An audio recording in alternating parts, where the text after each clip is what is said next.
a Itaipu ela é uma geradora de energia, né? Então, a área protegida ela faz parte também desse processo de geração de energia.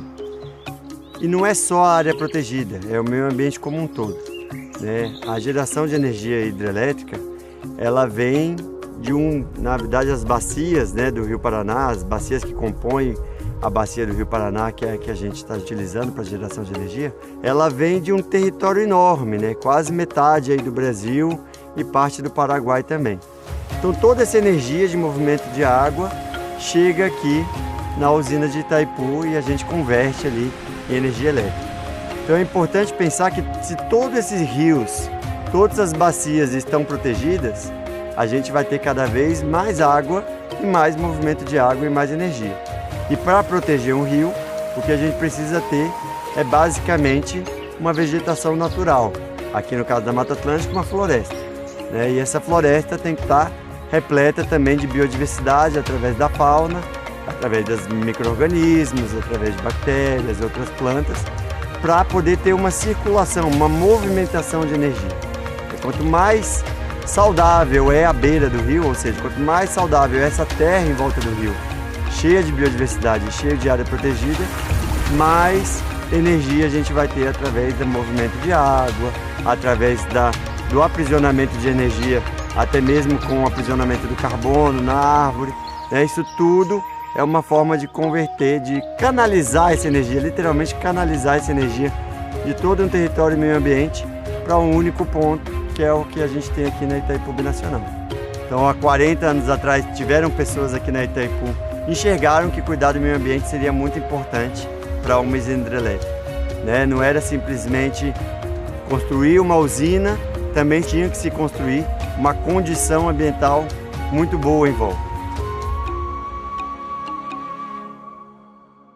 Quando a Itaipu foi programada no processo todo de implantação, para financiamento, conseguir recursos e conseguir, enfim, a consolidação do projeto, a Itaipu desenvolveu 4 grandes relatórios.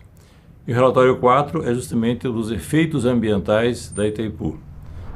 Esses efeitos ambientais foram transformados num plano básico de meio ambiente. Nesse plano básico nós previmos 15 anos de preparação para a formação do reservatório e os primeiros anos após a formação do reservatório. Então, toda a programação de trabalho a gente desenvolveu através desse documento. Nossa matéria-prima é a água, né? A água e o movimento que ela mesma produz por ser fluida, né? Naturalmente a água produz esse movimento. Então a Itaipu tem essa responsabilidade de ser o exemplo de como cuidar, né, da origem da matéria-prima, como cuidar de onde vem a matéria-prima, né, do que vai manter aquela matéria-prima ali. E as áreas protegidas são um ótimo exemplo disso. A Itaipu tinha uma clareza com relação a qual seria a faixa de preservação do reservatório. Então a Itaipu comprou não só a linha da água, mas comprou mais 5 metros de curva de nível e a partir daí comprou mais 100 metros, que era a obrigação legal de preservação. Então a faixa em alguns lugares chegou a 220 metros.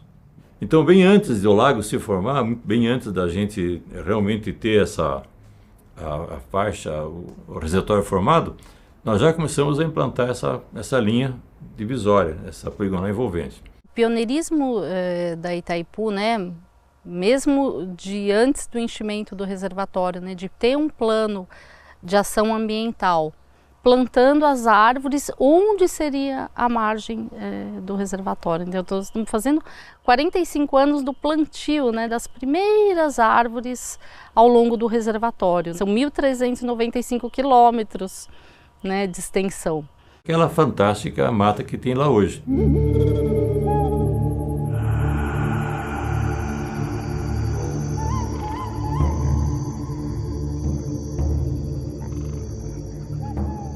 As áreas protegidas têm um papel excepcional de proteger o reservatório e a água e o movimento de água, que é a matéria-prima de geração de energia da Itaipu.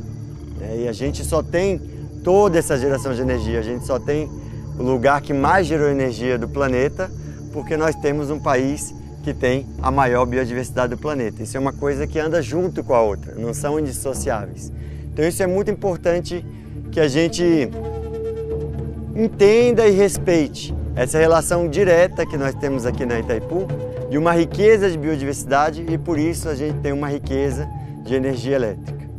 Isso foi pensado há 50 anos atrás, mas há 40 anos atrás, que com o enchimento do reservatório, que se criou-se, né, toda a faixa de proteção, todos os refúgios biológicos, né, foram criados em um momento para proteger esse potencial de biodiversidade e esse potencial de água e movimento de água que a gente tem hoje.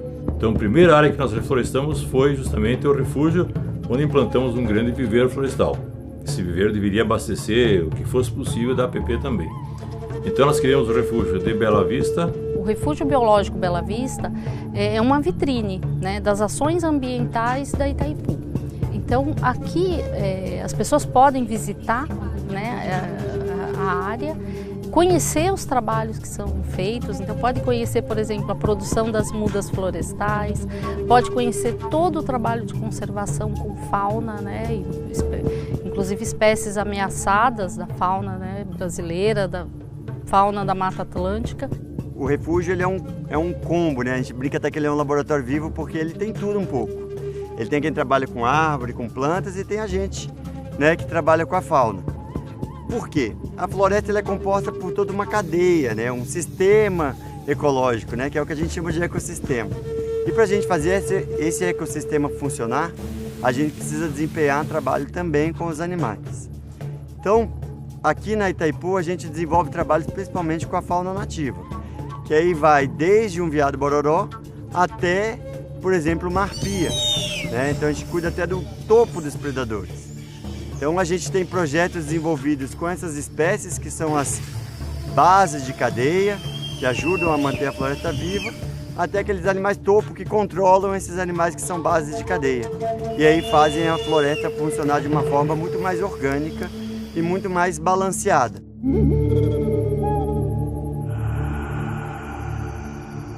O segundo refúgio foi uma ilha, onde seria a ilha quando o lago viesse a ser formado lá em Santa Helena. Então ali se constituiu o refúgio de Santa Helena. No fim se criou o Parque do Maracaju, e ali seria então o refúgio da região lá de cima. Bom, nós estamos aqui no Refúgio Biológico Maracaju.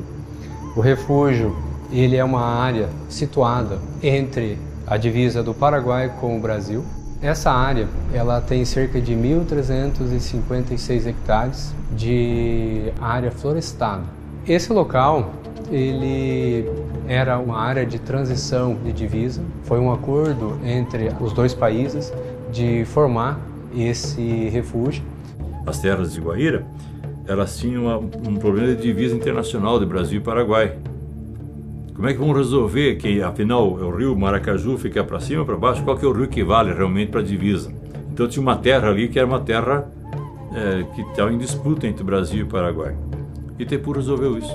Criou um parque do Maracaju, que é um parque binacional.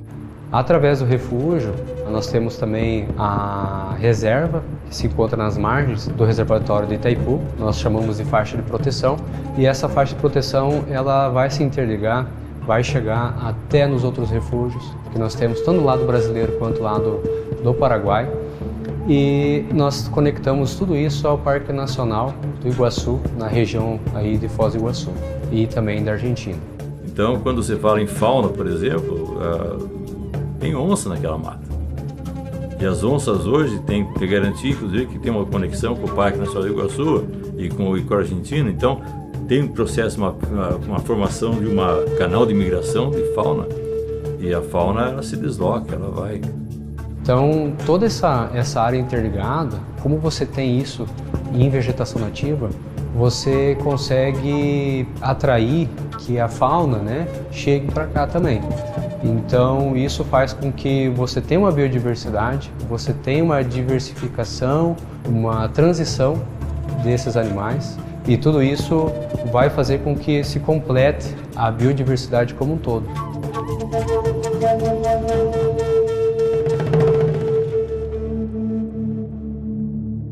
Os refúgios eles nasceram em função da necessidade de termos um local para abrigar os animais que iam ser resgatados quando o lago se formasse, pelo Mimbaquera.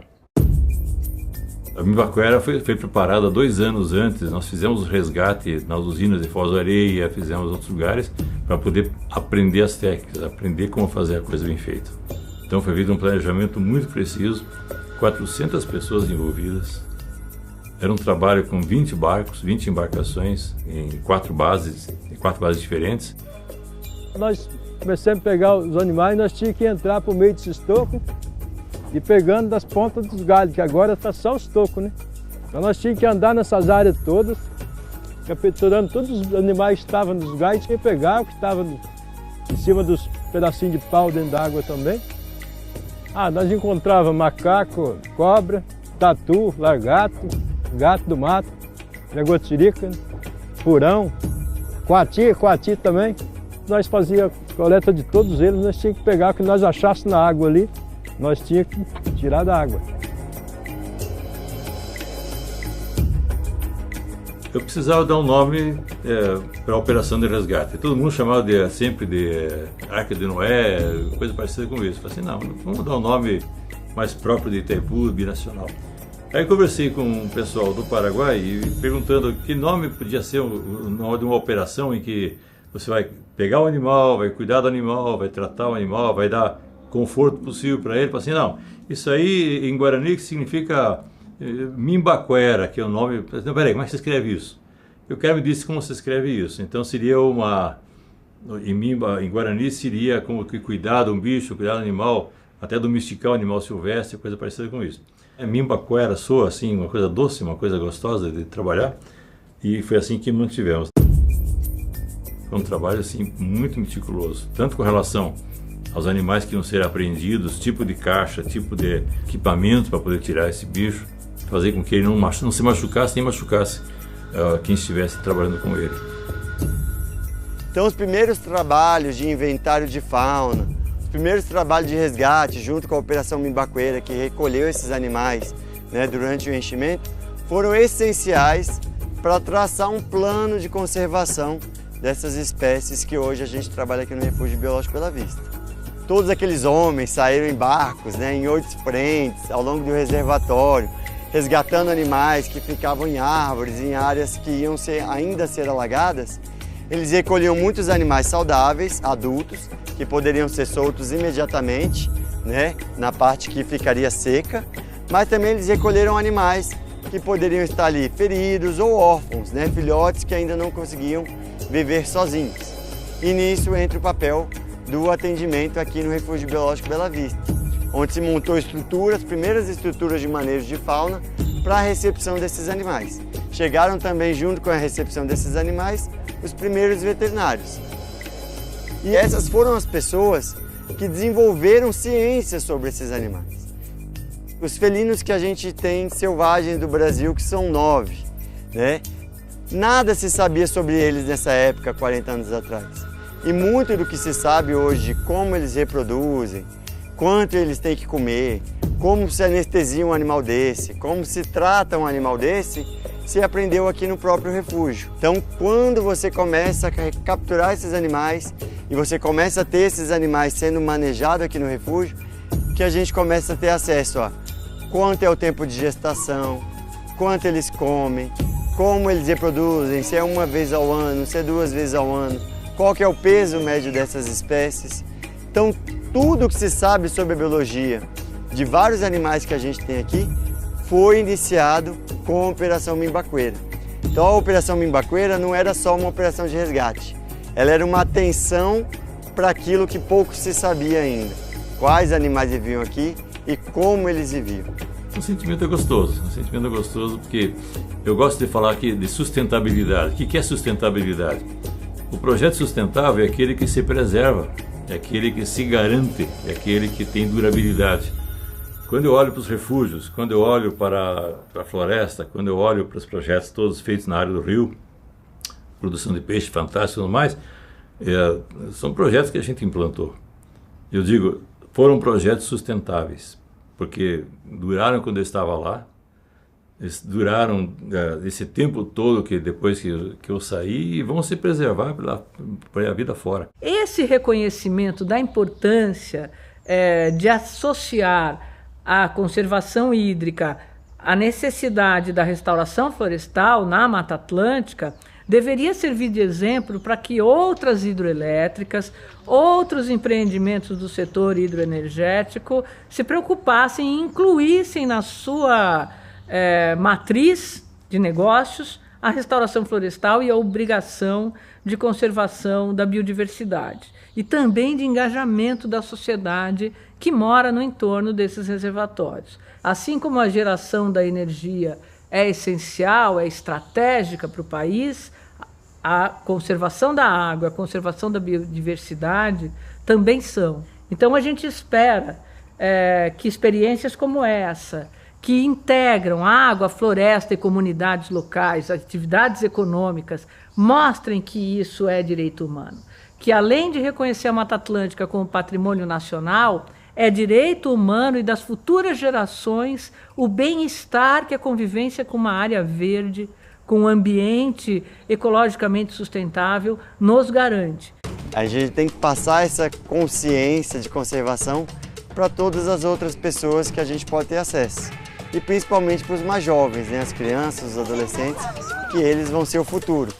Então a educação ambiental ela tem esse papel muito importante de, na verdade, você aproximar as pessoas do meio ambiente, né? Então quando a gente põe as pessoas para circularem aqui, as crianças, e a gente vê que elas saem felizes, o nosso objetivo já foi alcançado.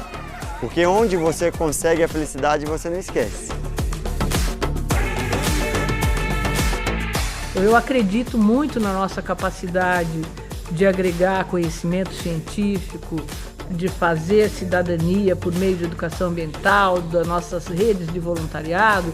E esse é um exemplo que precisa ser multiplicado. Ele já é reconhecido, premiado internacionalmente, porque ele traz resultados. O trabalho aqui na Itaipu é esse. Busca essa consciência de conservação ambiental para que possa ter essa perpetuação do meio ambiente. O meio ambiente ele não é algo que está só para essa geração. Ele tem que estar para a próxima geração, para a geração dos meus netos, dos meus tataranetos. Ele tem que ser continuado, né? Então ele tem que ser cuidado de geração em geração. A Itaipu Binacional sobe a régua nessa corresponsabilidade, principalmente na ação de educação ambiental, de cidadania. É uma referência, né? É uma referência nesse modelo. E esse exemplo é um exemplo extremamente importante para mostrar que é possível e que é importante, né? Traz resultados para todos. O produto final foi positivo. E olhar para trás hoje me dá um sentimento gostoso de realização desse serviço bem feito. A importância da área protegida é isso, fazer com que a biodiversidade continue sendo rica no país, continue sendo rica no nosso território, para que aí sim a gente continue sendo rico em energia elétrica e rico em qualidade de vida das pessoas.